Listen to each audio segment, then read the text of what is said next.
الحمد لله وكفى وسلام على عباده الذين اصطفى أما بعد فأعوذ بالله من الشيطان الرجيم بسم الله الرحمن الرحيم والمؤمنون والمؤمنات بعضهم أولياء بعض يأمرون بالمعروف وينهون عن المنكر ويقيمون الصلاة ويؤتون الزكاة ويطيعون الله ورسوله أولئك سيرحمهم الله.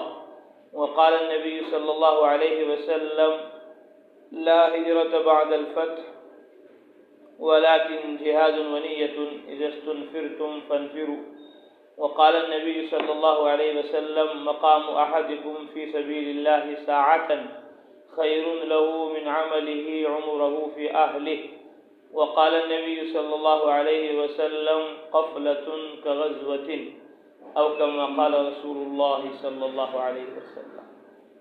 اللہ جل جلالہ وعظم والہ کا فضل و کرم ہے، اس کا عظیم احسان ہے کہ اللہ تعالیٰ نے ہم سب کو اپنے راستے کی نقل و حرکت، چلت پھرت، دعوت اور تبلیغ کے لیے قبول فرمایا. اس پر ہم سب کو اللہ تعالیٰ کا شکر ادا کرتے رہنا چاہیے. لئن شکرتم لازیدنکم، اللہ تعالیٰ فرماتے ہیں کہ اگر تو ہماری نعمتوں پر ہمارا شکر ادا کرو گے تو ہم تمہاری نعمتوں میں زیادتی اضافہ فرما دیں گے. اب ایک چلہ لگا ہے، اللہ تعالیٰ کا شکر ادا کریں گے تو اللہ تعالیٰ دوسرا چلہ لگانے کی توفیق عطا فرما دیں گے.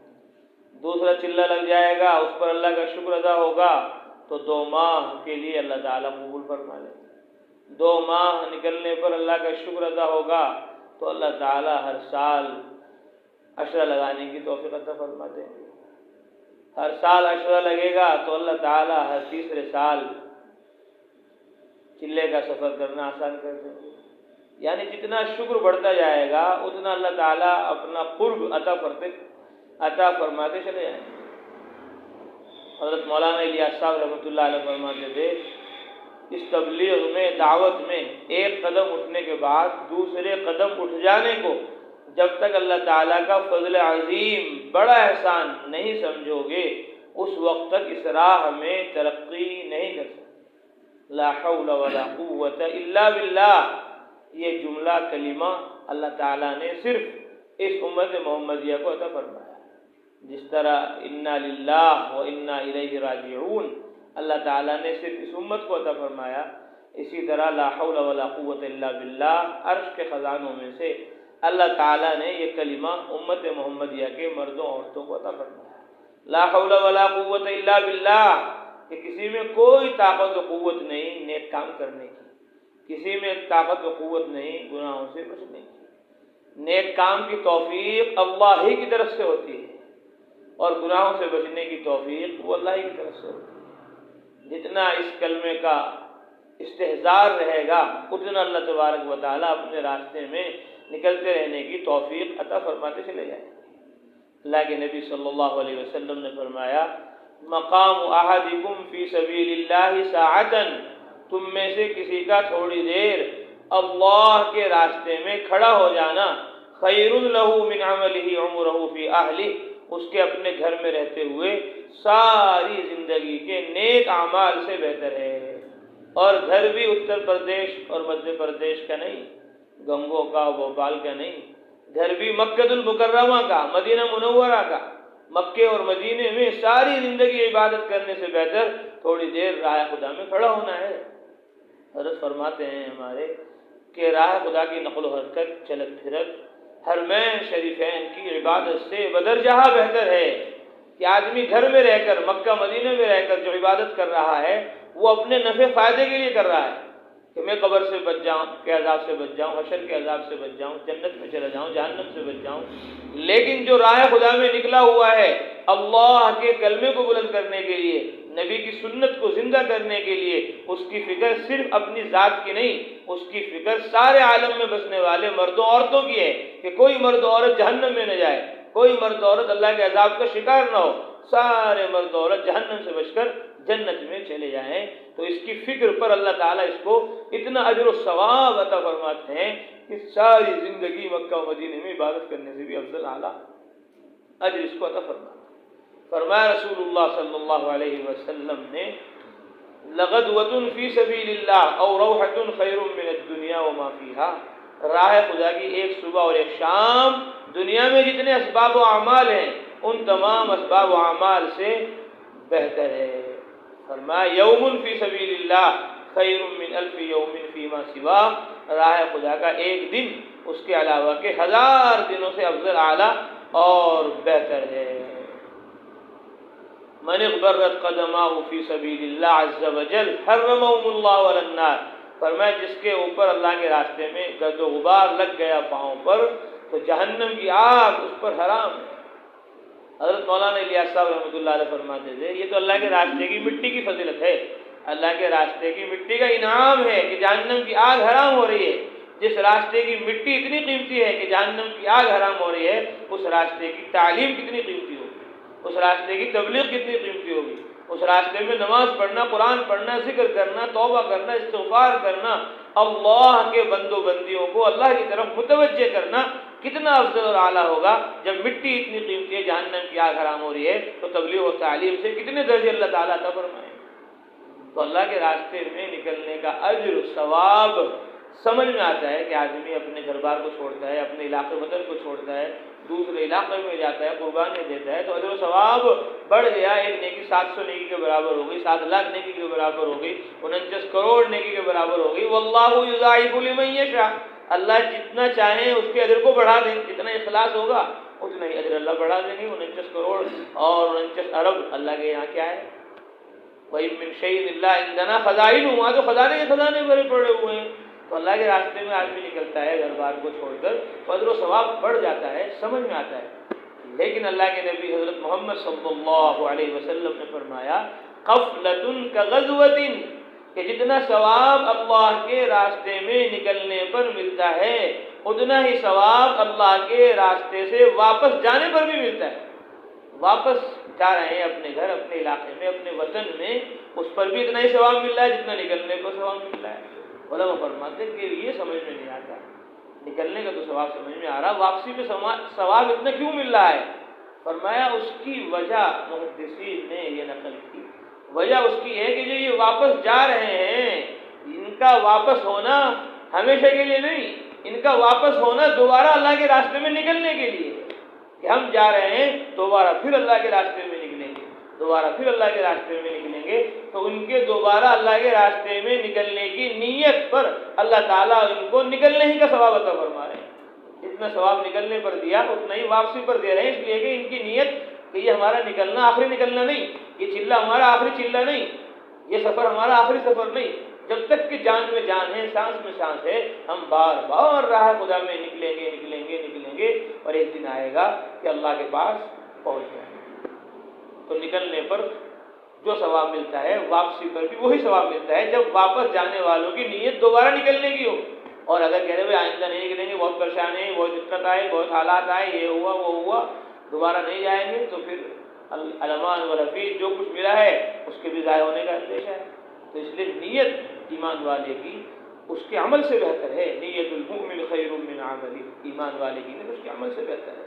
اس لیے ہماری واپس نکلنے کی نیت ہو، 4 جوڑے تھے، 5 جوڑے تھے، تو 5 جوڑے، اب 5 کے 5 جوڑے یہ نیت کریں کہ ہمیں 5 جماعتیں ہی بنانی ہیں، اگلا چلہ جو ہمارا لگے گا تو وہ 5 جماعتوں کے ساتھ لگے گا، 5 جماعتیں نکلیں، ہر آدمی نیت کرے، ارادہ کرے کہ ہم اپنی مکمل جماعت بنائیں گے۔ حضرت مولانا الیاس صاحب رحمۃ اللہ علیہ کے زمانے میں ایک جماعت کام کر کے واپس آئی۔ حضرت مولانا الیاس صاحب رحمۃ اللہ علیہ نے فرمایا کہ بھائی آپ اتنے لوگ تھے، اب آپ سب نیت کرو کہ ہر ایک آدمی اپنی ایک جماعت بنائے گا، ہر آدمی اپنی ایک مکمل جماعت بنا کر اللہ کے راستے میں نکلے گا۔ 10 آدمی ہیں تو 10 جماعتیں ملنی چاہیے۔ ایک محراب نمبردار محراب تھے میواتی دیہاتی، تو انہوں نے کہا جی میں انشاءاللہ ایک جماعت بناؤں گا، 10 آدمیوں کو تیار کروں گا اللہ کے راستے میں۔ وہ تو میواتی لوگ تھے، سیدھے سادھے تھے، تو دوسرے میواتی نے کہا کہ جی حضرت جی یہ تو جھوٹ بول رہا، ایک آدمی 10 آدمیوں کو کیسے تیار کر لے گا؟ ایک آدمی سے ایک آدمی تیار ہو جائے وہی غنیمت ہے، 11 میں 10 آدمیوں کو تیار کروں گا، یہ تو جھوٹ بول رہا ہے۔ مولانا الیاس صاحب رحمۃ اللہ علیہ ناراض ہو اور غصے سے حضرت کا چہرہ سرخ ہو۔ حضرت نے فرمایا بھائی اس کا جھوٹ تیرے سچ سے بہتر ہے، یہ تو جھوٹ کہہ رہا ہے میں جماعت نکالوں گا مکمل، اور تو کہہ رہا ہے نہیں نکال سکتا، تو سچ کہہ رہا ہے یہ جھوٹ بول رہا، کہا اس کا جھوٹ تیرے سچ سے بہتر ہے، اس نے جھوٹ ہی کہا میں 10 آدمی کو نکالوں گا، کہا تو اس نے ارادہ تو کیا، اس نے نیت تو کی، بھائی جماعت تو نہ تم نکال سکتے ہو نہ میں نکال سکتا ہوں، نکالنے والی ذات تو اللہ کی ہے، اس نے ارادہ تو کیا، نیت تو کی، اس کے ارادے نیت پر اللہ نے اس کو بہت اونچا درجہ عطا فرما دیا، اب اس کے درجے تک تو نہیں پہنچ سکتا، اس درجے تک، یعنی نیت کو بڑا کسا۔ ایک جماعت کام کر کے آئی، مولانا الیاس صاحب رحمۃ اللہ علیہ نے ان سے فرمایا کہ بھائی تم اللہ کی مدد کر کر آئے، اللہ کے دین کو پھیلا کر آئے، اللہ کے دین کو پہنچا کر آئے، ملاقاتیں کی، محنتیں کی، مردوں کو سمجھایا، عورتوں کو سمجھایا، دعوت دی تم نے، اللہ کے دین کی مدد کی، تم نے اللہ کے دین کی مدد کی، اب تم دیکھ لینا اللہ کی مدد تمہارے ساتھ، اللہ کی مدد اب تمہارے گھروں میں ہوگی، تمہارے دکانوں میں ہوگی، تمہارے کارخانوں میں ہوگی، تمہارے گھروں میں ہوگی، تمہارے رشتہ داروں میں ہوگی، اللہ کی مددیں نصرتیں تمہارے ساتھ ہوں گی کہ تم نے اللہ کے دین کی مدد کی۔ اور پھر فرمایا کہ جو آدمی اللہ کے دین کی مدد کر کے اللہ کی مدد کا یقین نہ کرے وہ فاسق و بے نصیب ہے، اس کا دین میں اسلام میں کوئی حصہ نہیں۔ اس لیے ہمیں اللہ کی مدد کا یقین ہونا چاہیے کہ میں نے اللہ کے دین کا کام کیا ہے، اب اللہ ہمارے سارے کاموں کو اپنی قدرت سے انجام دیں۔ آج یہ ہمارا جوڑ تھا، تو میں نے ساتھی سے کہا کہ جب تک ہمارے دنیا اور آخرت دونوں جہاں کے مسئلوں کا حل اس تبلیغ میں ہے، دعوت میں ہے، اس کا یقین ہمیں نہیں ہوگا، اس وقت تک ہمارا سالانہ، ماہانہ، ہفتے واری، روزانہ کوئی عمل نہیں ہو سکتا۔ عمل تبلیغ کا، دعوت کا، وہ یقین کے ساتھ چلتا ہے، اللہ کے بھروسے پر چلتا ہے، اللہ کے اعتماد پر چلتا ہے، تو ہمیں یقین ہو کہ اللہ کی مددیں، نصرتیں، اس کے غیبی خزانے، دروازے ہمارے لیے اس تبلیغ پر، دعوت پر، قربانی دینے پر اللہ تعالیٰ کو ہے۔ ایک جماعت جا رہی واپس، مولانا الیاس صاحب رحمۃ اللہ علیہ نے ان سے فرمایا کہ بھائی جتنی خوشی واپسی کی ہے کہ بھائی وقت پورا ہو گیا، 3 دن پورے ہو گئے، 10 دن پورے ہو گئے، چلہ پورا ہو گیا، 4 مہینے پورے ہو گئے، وہ جا رہے واپس، خوشی ہے کہ بھائی اب گھر جائیں گے اپنے، فرمایا جتنی خوشی واپسی کی ہے اس سے زیادہ خوشی جب تک اللہ کے راستے میں نکلنے کی نہیں ہوگی، اس وقت تک کہ اس کام کا فائدہ، نفع تمہیں نہیں پہنچے گا، اس وقت تک تو اس راہ میں، تبلیغ میں، دعوت میں ترقی نہیں کر سکو گے جب تک کہ نکلنے کی خوشی واپسی کی خوشی سے زیادہ نہ ہو۔ واپسی سے زیادہ خوش اللہ کے راستے میں نکلنے سے ہونا چاہیے کہ ہم اللہ کے راستے میں جا رہے ہیں۔ اور مولانا الیاس صاحب رحمۃ اللہ علیہ نے فرمایا کہ جتنا آج مسجدوں میں رہنا مشکل ہو رہا ہے، اس سے زیادہ جب تک گھروں میں رہنا مشکل نہیں ہو جائے گا اس وقت تک کہ یہ کام ترقی نہیں کرے گا۔ اور مولانا الیاس صاحب رحمۃ اللہ نے فرمایا ہر کام کرنے والا، ہر کام کرنے والی اس تبلیغ میں، دعوت میں جب تک لاکھ جان کے ساتھ قربان ہونے کی نیت نہیں کرے گا اس وقت تک یہ کام ترقی نہیں کرے گا۔ کہ ہماری لاکھ جانیں ہوں، ہر جان ہم اس راہ میں قربان کر دیں، ایسے عزائم، ایسے ارادوں والوں سے اللہ تعالیٰ اپنے دین کی محنت اور اپنے دین کی تبلیغ کا، دعوت کا کام لیتے ہیں۔ اب ہماری واپسی ہو رہی ہے تو واپسی پر ہمیں وہی سب کچھ کرنا ہے عمل جو ہم یہاں راہ خدا میں نکلتے ہوئے کر رہے تھے۔ روزانہ ہمارا قرآن کا سیکھنا سکھانا ہو رہا ہو، روزانہ ہمارا قرآن کا پڑھنا معنی کے ساتھ، ترجمے کے ساتھ ہو رہا ہو۔ یہ قرآن صرف پڑھنے کے لیے نہیں، قرآن کو صحیح پڑھنا ہے اور سمجھ کر پڑھنا ہے اور عمل کرنے کے لیے پڑھنا ہے اور تبلیغ کرنے کے لیے پڑھنا ہے۔ اللہ کے نبی نے فرمایا اذا قرأتم القرآن ان هذا القرآن نزل بحزن، یہ قرآن درد و غم، فکر و بے چینی پیدا کرنے کے لیے نازل ہوا ہے۔ اذا قرأتموه فابكوا، جب تم اس کو پڑھو تو رویا کرو، فإن لم تبكوا فتباكوا، اگر رونا نہ آئے تو رونے کی شکل بنایا کرو۔ اب کون روئے گا قرآن کو پڑھ کر؟ وہی روئے گا جو قرآن کو سمجھتا ہوگا، جو قرآن کو پڑھتا ہوگا۔ جو قرآن کو پڑھتا ہی نہیں، سمجھتا ہی نہیں، وہ کہاں روئے گا؟ تو اس لیے قرآن کے الفاظ بھی ہمارے درست ہونے چاہیے، الحمد سے لے کر والناس تک اللہ کا کلام، اللہ کی کتاب، ہم اس کو ناظرہ پڑھ رہے ہوں اور ہم اس کو حفظ بھی کر رہے ہوں۔ وَلَقَدْ يَسَّرْنَا الْقُرْآنَ لِلذِّكْرِ فَهَلْ مِن مُدَّكِرٍ، اللہ فرماتے ہیں ہم نے قرآن کو آسان کر دیا یاد کرنے کے لیے، ہے کوئی بندہ بندی، ہے کوئی مرد و عورت جو اس کو یاد کرے؟ تو قرآن کا جو ہمارا حلقہ ہے وہ صرف 10 صورتوں کا نہیں۔ ابھی ہمارے مفتی صاحب فرما رہے تھے کہ وہاں مستورات کی روانگی میں ہمارے مولانا عبدالستار صاحب نے فرمایا کہ بھائی اللہ کے لیے ان 10 صورتوں کا پیچھا چھوڑ دو، اللہ کے لیے ان 10 صورتوں کا پیچھا چھوڑ دو، بس اسی 10 صورتوں میں لگے ہوئے پوری زندگی، 1 چلہ ہو گیا، 2 چلے ہو گئے، 4 مہینے ہو گئے، بیان کا سارا سفر ہو گیا، بس 10 صورتیں ہی پڑھ رہے ہیں۔ بھائی 10 سے 11 صورتیں کرو، 12 صورتیں کرو، 13 صورتیں کرو، ام کا پارہ پڑھو، سورہ یاسین پڑھو، سورہ واقعہ پڑھو، سورہ بقرہ پڑھو، پورا قرآن پڑھو۔ پورے قرآن کا حلقہ ہے تو پورا قرآن ہمارا ناظرہ صحیح ہونا چاہیے، اور پھر پورا قرآن کے حفظ کرنے کی بھی فکر کوشش ہونی چاہیے۔ حلقے کا مقصد صرف یہ نہیں کہ پڑھ لیا اور سن لیا۔ حضرت محمد مصطفیٰ صلی اللہ علیہ وسلم کے گھر میں رہ کر حضرت عائشہ رضی اللہ تعالیٰ عنہ نے پورا قرآن حفظ کر لیا۔ آپ صلی اللہ علیہ وسلم کے گھر میں رہ کر ام سلمہ رضی اللہ تعالیٰ عنہ نے پورا قرآن حفظ کر لیا۔ آپ صلی اللہ علیہ وسلم کے گھر میں رہ کر حضرت حفصہ رضی اللہ تعالیٰ عنہ نے پورا قرآن حفظ کر لیا۔ ازواج مطہرات ہیں، امہات المومنین ہیں، ایمان والوں کی مائیں ہیں، پورا قرآن حفظ کر لیا۔ کیوں؟ اللہ فرما رہے وَاذْكُرْنَ مَا يُتْلَى فِي بُيُوتِكُنَّ مِنْ آيَاتِ اللَّهِ وَالْحِكْمَةِ إِنَّ اللَّهَ كَانَ لَطِيفًا خَبِيرًا۔ محمد صلی اللہ علیہ وسلم کی عورتوں، بیویوں، یاد کرو ان آیات اور روایات کو، ان قرآن اور حدیث کو جو تمہارے گھر میں پڑھا جاتا ہے۔ چنانچہ انہوں نے قرآن بھی حفظ کر لیا، اور قرآن کے حفظ کرنے کے ساتھ ساتھ حدیث بھی حفظ کی انہوں نے۔ عائشہ رضی اللہ تعالیٰ عنہ نے 2210 حدیثیں حفظ کی، ام سلمہ نے 378 حدیثیں حفظ کی، حضرت میمونہ رضی اللہ تعالیٰ عنہ نے 76 حدیثیں حفظ کی۔ تو قرآن بھی حفظ کر رہی تھی اور حدیثیں بھی حفظ کر رہی تھی، اور صرف حفظ نہیں کر رہی تھی بلکہ اس کو امت تک، انسانیت تک پہنچا رہی تھی۔ اتنا بڑا ذخیرہ قرآن کا، حدیث کا جو ہم تک پہنچا، وہ آپ صلی اللہ علیہ وسلم کے گھر سے، آپ کی گھر والیوں سے، آپ کی بیویوں سے، آپ کی عورتوں سے، صحابیات سے ہمیں ایک بہت بڑا ذخیرہ حدیث کا ملا ہے۔ چنانچہ امام بخاری نے بخاری شریف میں 31 صحابیات کی حدیثیں عورتوں کی نقل کی، امام مسلم نے 36 صحابیات عورتوں کی حدیثیں اپنی مسلم شریف میں روایت نقل کی، اور امام ابو داود نے 75 صحابیات کی روایات حدیثیں ابو داود شریف کتاب میں نقل کی۔ امام ترمذی رحمۃ اللہ علیہ نے 46 صحابیات عورتوں کی حدیثیں اپنی کتاب ترمذی شریف میں نقل کی، اور امام نسائی رحمۃ اللہ علیہ نے 65 صحابیات عورتوں کی روایت نسائی شریف کتاب میں نقل کی۔ امام ابن ماجہ رحمۃ اللہ علیہ نے 60 صحابیات عورتوں کی حدیثیں اپنی کتاب کے اندر نقل کی، جن کو ساری دنیا کے علماء پڑھتے ہیں۔ بخاری شریف میں، مسلم شریف میں، نسائی شریف میں، ابن ماجہ میں، سیاہ ستہ ان کو کہا جاتا ہے، 6 کتابیں دور حدیث میں پڑھائی جاتی ہیں، مشہور کتابیں۔ ان میں عورتوں کی حدیثیں بھی ہیں، یعنی عورتیں بھی حدیثیں یاد کر رہی تھی اور اللہ کے نبی کے فرمان کو محفوظ کر کر امت تک، انسانیت تک پہنچا رہی تھی۔ تو عورتوں میں بھی حافظہ ہونی چاہیے، عالمہ ہونی چاہیے، محدثہ ہونی چاہیے، فقیہہ ہونی چاہیے، داعیہ ہونی چاہیے۔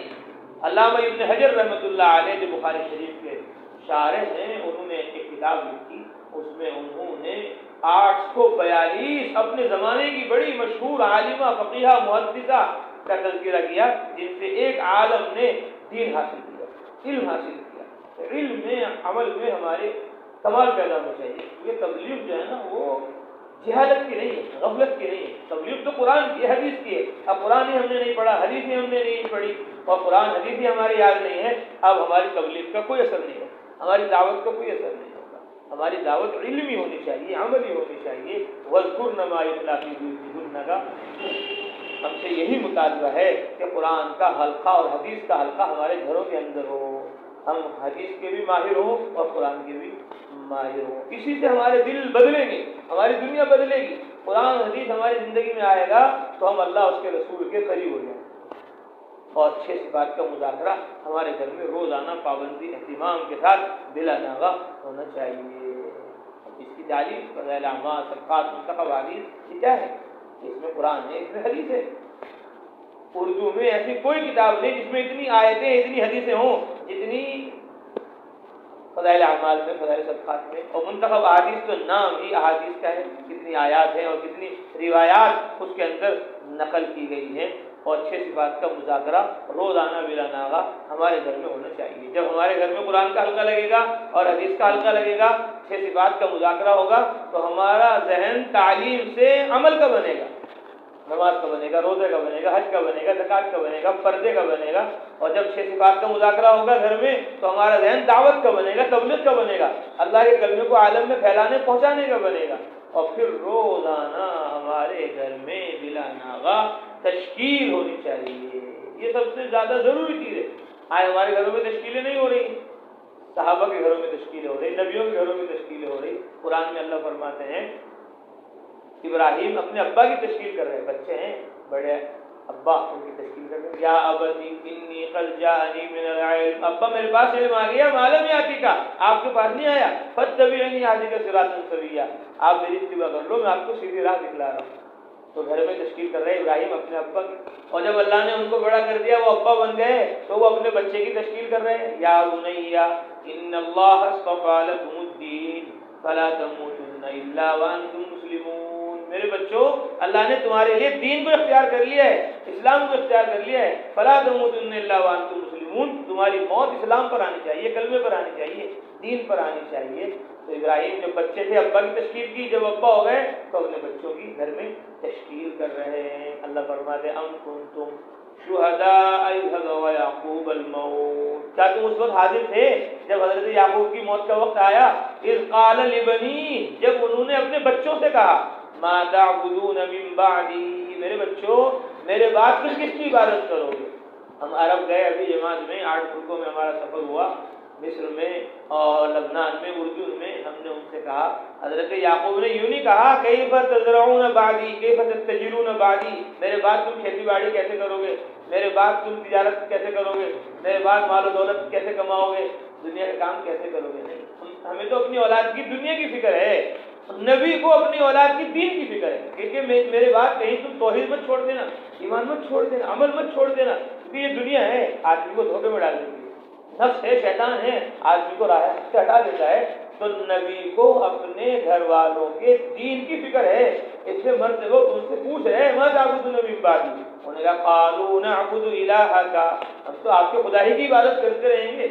جو ہمارے بعض بزرگ تھے حضرت مولانا ابو الحسن علی ندوی رحمۃ اللہ علیہ، کوئی بیان ہوگا جس بیان میں وہ اس آیت کو نہ پڑھتے ہوں، یہاں تک کہ انہوں نے اس آیت کو بڑا شاندار عمدہ انداز میں لکھوا کر کاغذ میں تقسیم کیا۔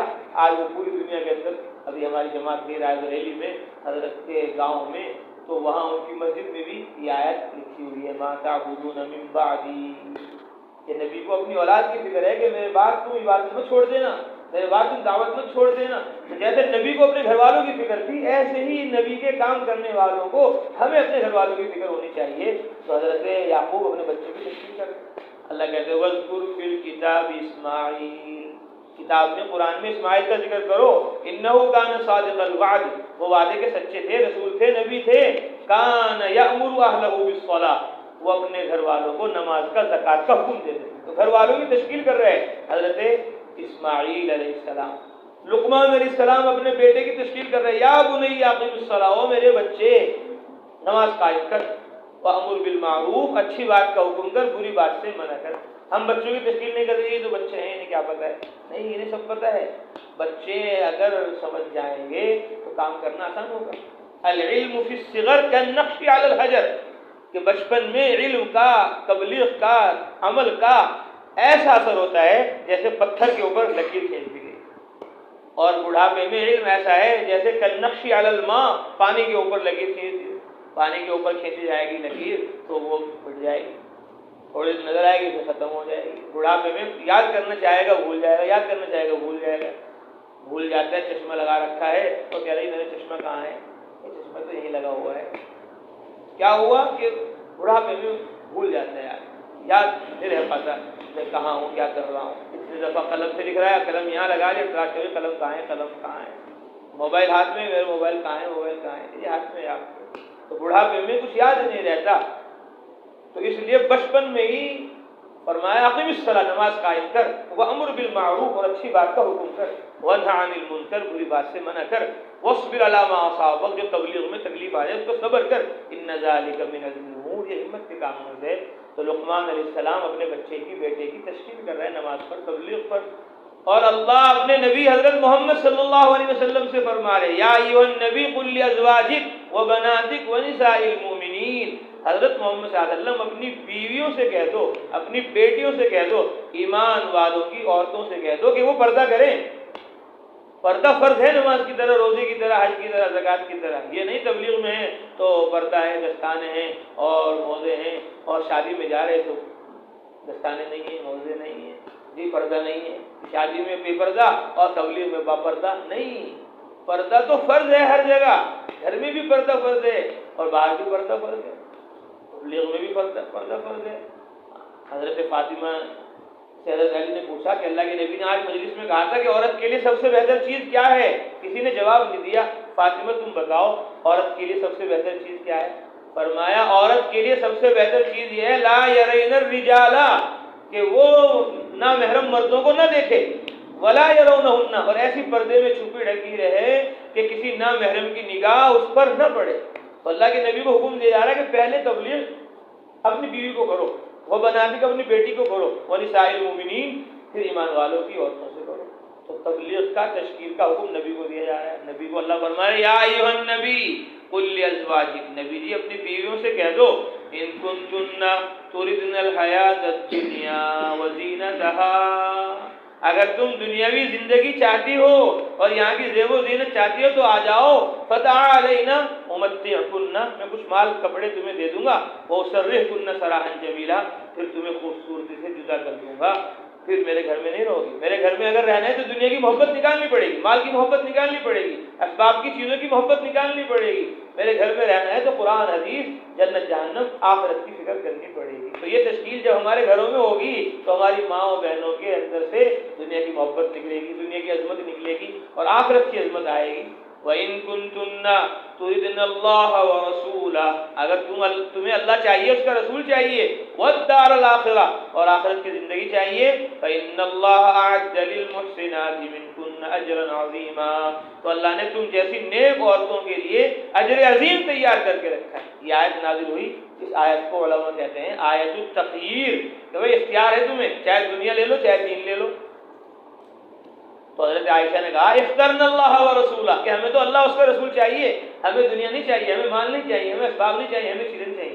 جب گھر میں تشکیل ہوگی ایمان و عمل کی تو ایمان و عمل آئے گا گھر میں، اور جب گھر میں تشکیل نہیں ہوگی تو مال آئے گا، اسباب آئیں گے، چیزیں آئیں گے، نہ تعلیم ہوگی، نہ مشورہ ہوگا، نہ ملاقاتیں ہوں گی، کچھ نہیں ہوگا، اللہ حفاظت فرمائے۔ تو اس لیے گھر میں روزانہ بلا ناغہ اپنی بچیوں کی تشکیلیں کرنا، اپنے بچوں کی تشکیلیں کرنا، بچے اپنے ماں باپ کی تشکیل کریں، ماں باپ بچوں کی تشکیل کریں۔ گھر کا کوئی فرد ایسا نہ ہونا چاہیے جس کے 4 مہینے نہ لگ جائیں، جس کے چلے نہ لگ جائیں، جس کے سہ روزہ نہ لگ جائیں، جس کا اندرون کا بیرون کا سفر نہ ہو جائے۔ یہ کب ہوگا؟ جب روزانہ گھر کے اندر تشکیل ہوگی، جیسے کھانے کی تشکیل ہو رہی ہے، کپڑے کی تشکیل ہو رہی ہے، کبھی کپڑے بدل لو، تشکیل ہو رہی ہے، وہی کھانا کھا لو، ناشتہ کر لو، وہی سو جاؤ، نیند آ رہی ہے، تشکیل ہو رہی ہے گھر کے اندر ہر چیز کی۔ تو اسی طرح تشکیل روزانہ ہمارے گھر کے اندر دین کی ہونی چاہیے، دعوت کی ہونی چاہیے، اللہ کے راستے میں نکلنے کی ہونی چاہیے۔ اور اللہ کے نبی نے دعا فرمائی، جو اپنے گھر میں تشکیل کرتے ہیں اللہ کے نبی نے ان کے لیے دعا فرمائی، فرمایا رحم اللہ رجلا، اللہ رحم کرے اس آدمی پر، قام من اللیل، جو رات کو اٹھے، فصلی، اور تہجد پڑھے، ثم ایقظ اہلہ، پھر اپنی بیوی کو اٹھا، اٹھو جی نماز پڑھو، فَإِنْ أَبَتْ، اگر وہ انکار کر دے، فَنَزَحَ فِي وَجْهِهَا الْمَاءَ، تو وہ اس کے منہ پہ پانی کی چھینٹیں مار کر اس کو بیدار کر کے مصلی پہ کھڑا کرے، اللہ رحم کرے اس آدمی پر۔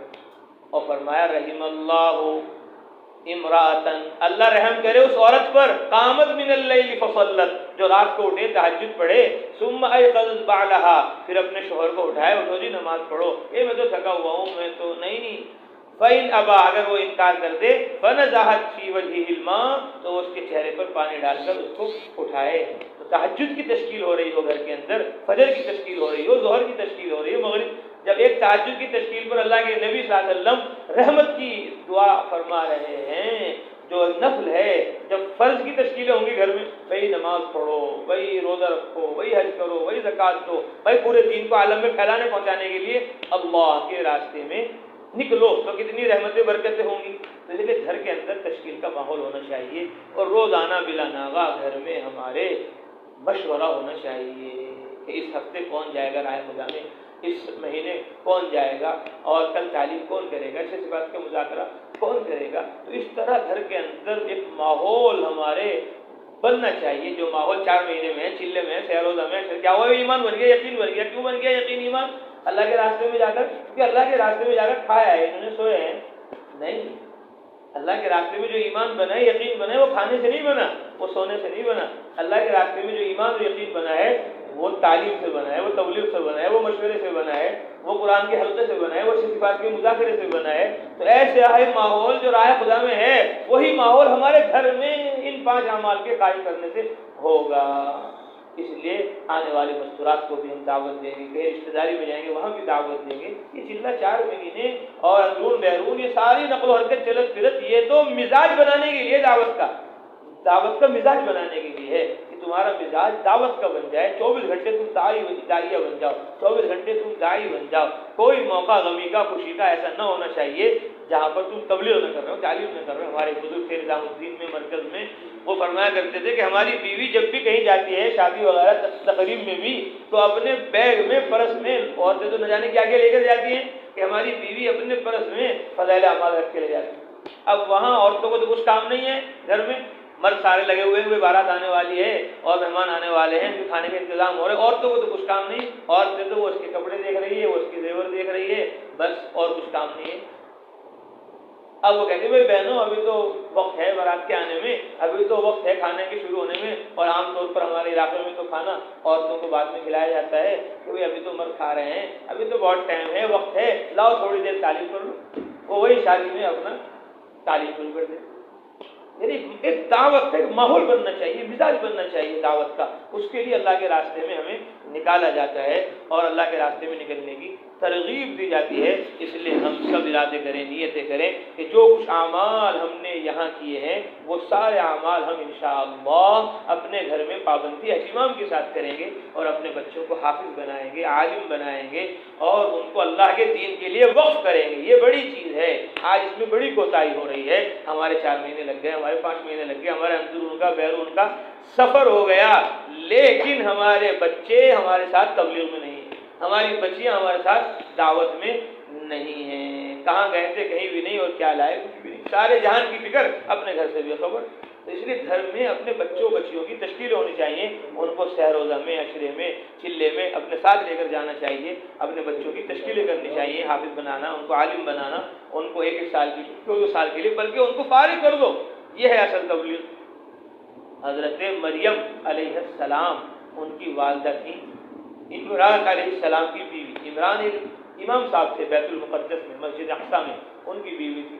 تو وہ امید سے ہوئی تو انہوں نے اللہ سے دعا کی. قرآن میں اللہ فرماتے ہیں اذ قالت امرأة عمران رب انی نذرت لک ما فی بطنی محررا فتقبل منی. اے اللہ میرے پیٹ میں جو ذریت ہے، اولاد ہے، اس کو میں تیرے لیے فارغ کرتی ہوں. افرغ لعبادتک ولخدمت بیت المقدس. جو بھی بچہ میرے یہاں ہوگا اس کو میں دین کے لیے، دعوت کے لیے، تیرے گھر کی خدمت کے لیے فارغ کر دوں گی. اس سے دنیا کا کوئی کام نہیں دوں گی. پیدا ہونے سے پہلے مائیں اپنے بچوں کو وقف کر دیں، اور آج پیدا ہونے کے بعد بھی اپنے بچوں کو مدرسے میں نہیں بھیج رہے، مکتب میں نہیں بھیج رہے، اس کو حافظ عالم بنانے کی فکر کوشش نہیں کر رہے ہیں. اور وہاں پیدا ہونے سے پہلے ہی کہ میں اپنے بچوں کو وقف کر دوں. وہ بچے کے بجائے بچی ہو گئی. انہوں نے کہا یا اللہ یہ تو وضعتها انثى، یہ تو لڑکی ہو گئی. وليس الذكر كالانثى واني سميتها مریم. اے اللہ میں نے اس کا نام مریم رکھا. وہ پیدا ہو گئی تو ان کو کپڑے میں لپیٹا اور لے کر بیت المقدس پہنچ گئے. کہ اللہ کے لیے یہ بھی فارغ ہے. لڑکا ہوتا وہ بھی فارغ تھا، لڑکی ہوگی تو یہ بھی اللہ ہی کے لیے ہے.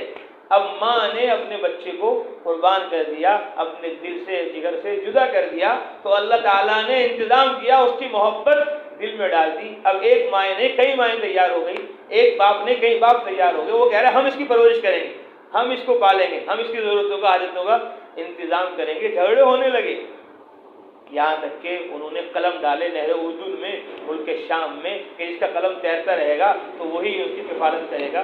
تو حضرت زکریا علیہ السلام جو نبی تھے، رسول تھے، پیغمبر تھے، اور ان کے بعد روایت میں خالو تھے، تو ان کا قلم تیرتا رہا. اور وقف لہا زکریا، تو زکریا علیہ السلام نے ان کی کفالت کی، ان کو اپنی پرورش میں لیا اور ان کے لیے ایک محراب بنوائی، کمرہ بنوا دیا بیت المقدس کے اندر.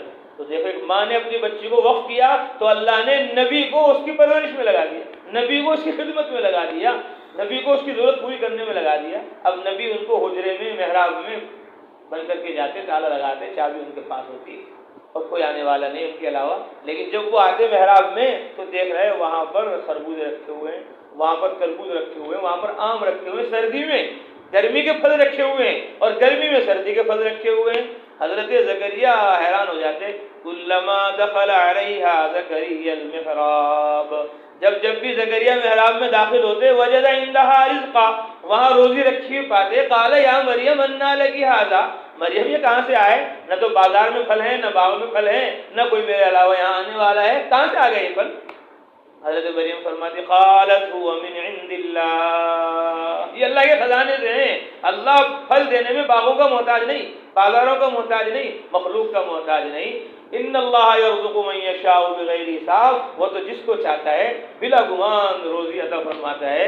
ایسا ایمان بنا، ایسا یقین بنا، اللہ سے تعلق مضبوط ہوا، اللہ کی طرف متوجہ ہو گئے زکریا۔ ہمارے مولانا عبید اللہ صاحب بلیاوی نظام الدین میں تھے، فرما رہے تھے ایک ولیہ نے ایک نبی کے ایمان کو تازہ کر دیا۔ ہنالک دعا زکریا ربہ، فوراً زکریا نے بھی ہاتھ اٹھا دیا اللہ کے سامنے کہ جو اللہ بغیر موسم کے پھل دے سکتا ہے وہ بغیر عمر کی اولاد بھی دے سکتا ہے۔ اے اللہ حب لی من لدنک ذریۃ طیبہ، اے اللہ میرے کوئی اولاد نہیں ہے، مجھے آپ نیک اولاد عطا فرما۔ اللہ سے انہوں نے دعا کی تو اللہ نے فرمایا کہ جاؤ تمہیں ایک لڑکا ملے گا اور اس لڑکے کا نام بھی ہم نے رکھ دیا یحییٰ، اور وہ نبی ہوگا۔ تو نبی کا ایمان بڑھ گیا اس بچی کی وجہ سے، مریم کی، اور نبی کے یہاں اللہ نے ایک نبی اور پیدا فرما دیا، اور پھر اللہ نے حضرت مریم کو ایک نبی کی ماں عیسیٰ علیہ السلام کی ماں بنا دیا۔ تب کہ جب ماں نے وقف کیا اپنی بچی کو تو نبی کے ایمان کے بڑھنے کا وہ ذریعہ بن گئی، اور نبی کے یہاں نبی کے پیدا ہونے کا ذریعہ بن گئی، اور پھر وہ نبی کی ماں بن گئی۔ کتنی رحمت برکت ملی اپنے بچے کو اللہ کے لیے وقف کرنے سے۔ اور پھر بڑی مزے کی بات یہ ہے کہ اللہ تعالیٰ نے حضرت مریم کو ہماری ماں بنا دیا، ایمان والی جنت والی ماں بنا دیا۔ اللہ کے نبی نے فرمایا خدیجہ اب تم جا رہی ہو تو اپنی سوگن کو میرا سلام کہہ دینا جنت میں۔ جی آپ کی سوگن کون ہے؟ آپ کی تو میرے سے علاوہ کسی سے شادی نہیں ہوئی۔ فرمایا خدیجہ تمہیں پتہ نہیں، اللہ نے جنت میں مریم سے میری شادی کر دی ہے۔ ایمان والوں کی ماں بنا دیا اللہ تعالیٰ نے ان کو، تب جب ایک بچی کو انہوں نے وقف کیا۔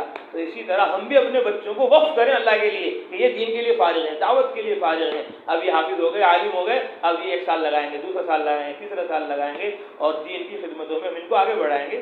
ہم ان کی ضرورتوں کا پورا کرنے کی فکر کریں گے، یہ اللہ کے دین کا کام کریں گے۔ اس طرح ہم اپنے بچوں کو تربیت ان کی کر کے دین کے لیے فارغ کریں، یہ راہ خدا میں نکلنے کا ہمارا مقصد ہے۔ اللہ تعالی ہمارے سفر کو بہت قبول فرمائے، جو کچھ ہوا اللہ اس کو قبول فرمائے، جو رہ گیا کبھی کوتاہی ہوئی اللہ تعالیٰ اس کو معاف فرمائے، تو جو ہوا اس پر اللہ کا شکر ادا کیا جائے، یہ ترقی کا ذریعہ ہے، جو نہیں ہوا اس پر استغفار کیا جائے، یہ بھی ترقی کا ذریعہ ہے۔ اللہ تعالیٰ ہمارے سفر کو بہت قبول فرمائے، اور ہر سال ہمیں عشرہ لگانے کی، تیسرے سال چلہ لگانے کی، اور اسی طرح 2 ماہ بیرون کا سفر کرنے کی اور تقاضوں پر چلنے کی ہمیں توفیق عطا فرمائے۔ یہ تو ترتیب ہے، یہ نہیں کہ بھائی ہر سال میں ایک عشرہ لگے گا، نہیں، کوئی جماعت ہے اس میں چلے والے کی جوڑے کی ضرورت ہے، ابھی ہم عشرہ لگا کر آئے دوبارہ بھی چلے جائیں، ابھی چلہ لگا کر آئے تھے 1 سال بھی ہوا ہے تو تقاضا آ گیا تو ہم بھی جا سکتے ہیں۔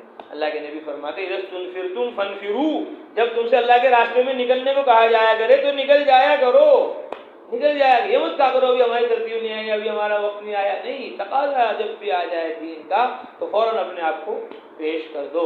اللہ تعالی ہم سب کو ترتیب پر تقاضے پر چلنے کی توفیق نصیب فرمائے۔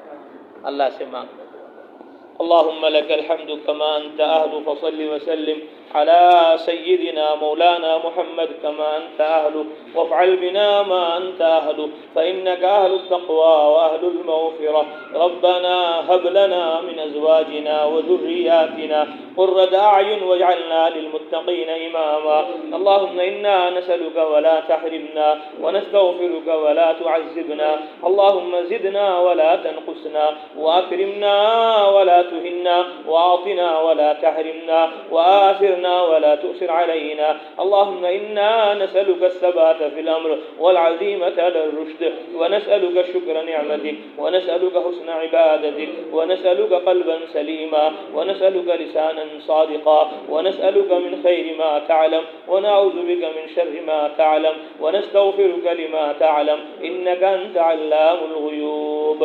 یا اللہ ہمارے سفر کو بہت قبول فرما، ہمارے اس نکلنے کو بہت قبول فرما، جو ذرہ خیر اس نکلنے سے وجود میں آیا اے اللہ اس کی آبیاری فرما، جہاں جہاں جس جس گھر میں جس جس بستی میں جس جس محلے علاقے میں ہمارا قیام ہوا اے اللہ وہاں دعوت کو زندہ فرما، عبادت کو زندہ فرما، اس گھر کے اس محلے کے اس علاقے کے فرد کو دیندار بنا، دین کا مددگار بنا، سنت اور شریعت کا پابند فرما اے اللہ جو کچھ ہوا وہ آپ کے کرنے سے ہوا، جو کچھ ہو رہا ہے وہ آپ ہی کے کرنے سے ہو رہا ہے، جو کچھ ہوگا وہ آپ ہی کے کرنے سے ہوگا اے اللہ اس کا یقین ہمارے دلوں میں پیدا فرما کر ہم سب کو دیر کے لیے قبول فرما، دور کے لیے قبول فرما، اندرون کے لیے قبول فرما، بیرون کے لیے قبول فرما، سالانہ ماہانہ ہفتے وار روزانہ کی ترتیب پر جمنے جمانے کی توفیق عطا فرما، ہماری مسجدوں کو مسجد نبوی کے نمونے پر قائم فرما، ہمارے گھروں کو حضرت محمد مصطفیٰ صلی اللہ علیہ وسلم کے گھروں کے نمونے پر قائم فرما، ہماری بستیوں محلوں کو مدینہ منورہ کے نمونے پر قائم فرما، ہمارے مردوں کو عورتوں کو بچوں کو حضرت محمد صلی اللہ علیہ وسلم کے نمونے پر قائم فرما،